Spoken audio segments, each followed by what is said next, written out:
So friends, अगर आप भी इंग्लिश अच्छे से बोलना चाहते हो तो बस इस वीडियो को एंड तक ज़रूर देखना। आपको बहुत कुछ सीखने को मिलेगा। सो फ्रेंड्स, बिना किसी देरी के शुरू करते हैं आज की अपनी इस बेहतरीन वीडियो को। यहाँ पर ये बोल रही है कि मैं यहाँ इतनी दूर पैदल चलकर सिर्फ उससे मिलने आई थी। किसी से यहाँ पर ये मिलने आई थी तो बता रही है कि मैं यहाँ इतनी दूर सिर्फ पैदल चलकर उससे मिलने आई थी। इसे इंग्लिश में बोलेंगे I came here by walking such a long way just to meet him.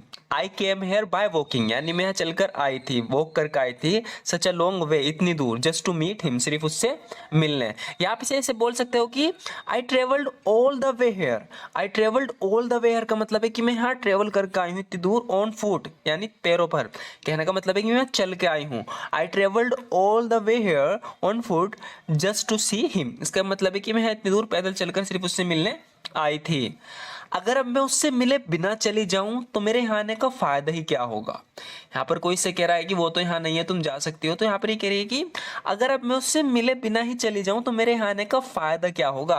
इस इंग्लिश में बोलेंगे what's the point of coming here. What's the point of coming here का मतलब है कि यहाँ आने का फायदा ही क्या है। What's the point of coming here, यहाँ आने का फायदा ही क्या है। इफ आई लीव, अगर मैं चले जाऊं विदाउट मीटिंग हिम, उससे मिले बिना। What's the point of coming here if I leave without meeting him? अगर मैं उससे मिले बिना चले जाऊं तो मेरे यहाँ आने का फायदा ही क्या होगा। या आप ऐसे बोल सकते हो What's the use of coming here? पिछली बार हमने क्या यूज किया, यहाँ पर हमने क्या What's the point of coming here? Point का भी यूज कर सकते हो। What's the point of coming here? या आप कह सकते हो कि What's the use of coming here if I go without meeting him? What's the use of coming here if I go without meeting him? इसका मतलब है कि अगर मैं उससे मिले बिना ही चले जाऊं तो मेरे आने का फायदा क्या होगा। प्लीज क्या तुम मुझे उससे मिलवा सकते हो। देखो यहाँ पर दो सिचुएशन हो सकती हैं। या तो हम किसी से कभी मिले नहीं हैं, कोई है इंसान, उससे हम मिलना चाहते हैं, तो हम किसी के थ्रू बात कर रही है, क्या तुम मुझसे मुझे मिलवा दोगे, यानी इंट्रोड्यूस कर दोगे, पहली बार मिल रहे हैं। या कोई एक बड़े आदमी है, मतलब काफ़ी ओहदे वाला है, जो काफ़ी बड़ी पोस्ट पर है, तो उससे मिलने के लिए हम मीटिंग अरेंजमेंट करते हैं, यानी अरेंज करते हैं। तो अगर हमें किसी से अरेंज करवानी हो मीटिंग तो हम किससे इस तरीके से बोलेंगे could you arrange a meeting with him for me please. Could you arrange a meeting with him for me please. Please क्या तुम मुझे उससे मिलवा सकते हो, यानी हमारी मीटिंग को अरेंज करवा सकते हो। Could you arrange a meeting with him for me please.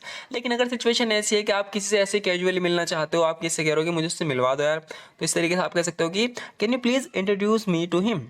Can you please introduce me to him. क्या तुम प्लीज़ मुझे उससे मिलवा सकते हो, हमें इंट्रोड्यूस करवा सकते हो इस तरीके से। Can you please introduce me to him. मैं तुमसे मदद नहीं मांगती अगर मेरे पास कोई और रास्ता होता। कह रही है कि I wouldn't ask for help. I wouldn't ask for your help. मैं तुम्हारी मदद नहीं मांगती।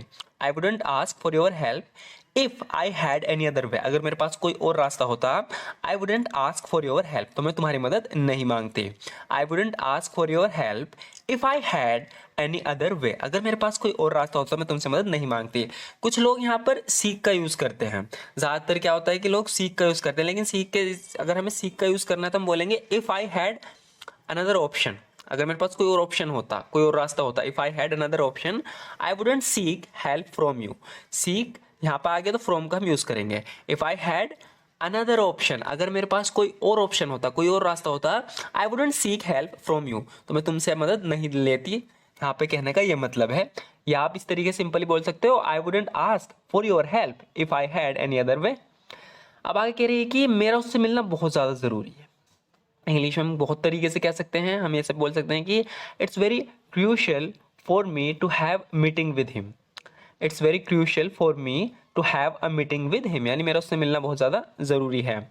अगर मेरे पास कोई और चॉइस होती तो शायद मैं ये नहीं कर रही होती। यहाँ पर कह रही है कि अगर मेरे पास कोई और चॉइस होती, कोई और रास्ता होता, तो शायद मैं ये नहीं कर रही होती जो अब कर रही हूँ यहाँ बैठ के उसका इंतज़ार।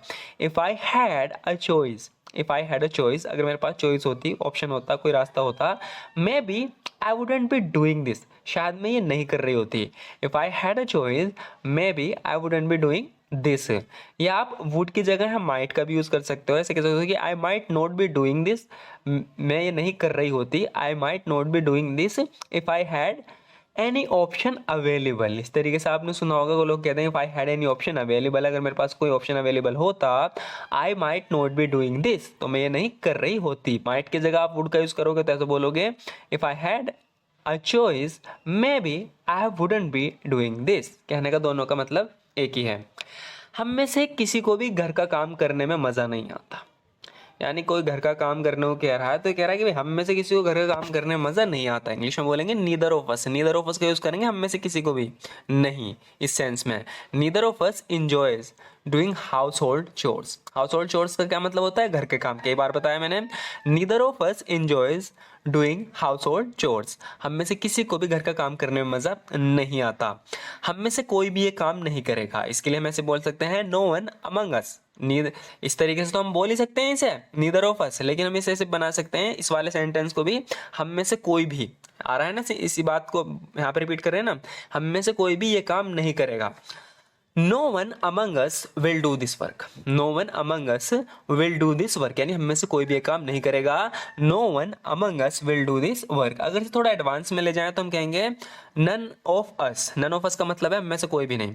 None of us will be taking on this task. Will be taking on this task क्यों यूज़ किया हमने? यहाँ पर टेक ऑन एक फ्रेजल वर्ब का यूज़ हुआ है जिसका मतलब होता है जिम्मेदारी लेना किसी काम की। तो यहाँ पर ये सिंपली कहना चाह रहा है कि none of us will be taking on this task, यानी हम में से कोई भी इसकी जिम्मेदारी नहीं लेगा, बिल्कुल नहीं लेगा हम में से कोई भी। None of us will be taking on this task, आप सिंपली बोल सकते हो नो वन अमंग अस। यहाँ पर अमंग का यूज जरूर कर लेना। No one among us will do this work, हम में से कोई भी ये काम नहीं करेगा। मैं ये नहीं करूंगा और तुम्हें भी नहीं करना चाहिए। यहाँ पर किससे बता रहा है कि मैं नहीं करूंगा और तुम्हें भी नहीं करना चाहिए। जब भी बोलना हो तो हम इस तरीके से बोलेंगे आई वॉन्ट डू इट, यानी मैं नहीं करूंगा, एंड नीदर शुड यू, और तुम्हें भी नहीं करना चाहिए, and neither should you. I want do it and neither should you, neither and neither should you आप काफी सिचुएशन में यूज कर सकते हैं। जैसे आप किससे कह रहे हो कि मैं वहां नहीं जाऊंगा, आई वॉन्ट गो देयर, और तुम्हें भी नहीं जाना चाहिए, फिर आप कहोगे एंड नीदर शुड यू। जैसे कि यहाँ पर ये कह रहा है कि आई वॉन्ट डू इट, मैं नहीं करूंगा, एंड नीदर शुड यू, और तुम्हें भी नहीं करना चाहिए। तो जितने भी सेंटेंस है जहाँ पे लास्ट में आ रहा होकर तुम्हें भी ऐसा नहीं करना चाहिए, वहां नहीं जाना चाहिए, ये नहीं पढ़ना चाहिए, तो आप उसमें लास्ट में कह सकते हो एंड नीदर शुड यू। मैं नहीं करूंगा और तुम्हें भी नहीं करना चाहिए, इसका दूसरा तरीका है, अगर आप इधर का यूज करके बनाना चाहते हो तो आप कहोगे I want do it and you shouldn't either. I want do it and you shouldn't either, यानी मैं नहीं करूंगा और तुम्हें भी नहीं करना चाहिए। I want do it and you shouldn't either, you shouldn't either का यूज करो या नीदर शुड यू का यूज करो, दोनों का मतलब यहाँ पर सेम ही है। सो फ्रेंड्स, आज की वीडियो में बस इतना ही। आपको ये वीडियो कैसी लगी जरूर बताना, वीडियो अच्छी लगी तो लाइक जरूर कर देना, क्योंकि इससे हमें मोटिवेशन मिलती है कि आपके लिए इस तरीके और वीडियोस हम बनाते रहें, जिससे आप भी सीखो और आपको भी इंग्लिश बोलने में काफ़ी हेल्प मिले। क्योंकि जब भी आप इंग्लिश बोलोगे तब आपको पता चलेगा कि ये सेंटेंस कितने ज़्यादा ज़रूरी होते हैं। सो फ्रेंड्स, वीडियो अच्छी लगी तो लाइक जरूर कर देना। Thank you so much for watching this video friends.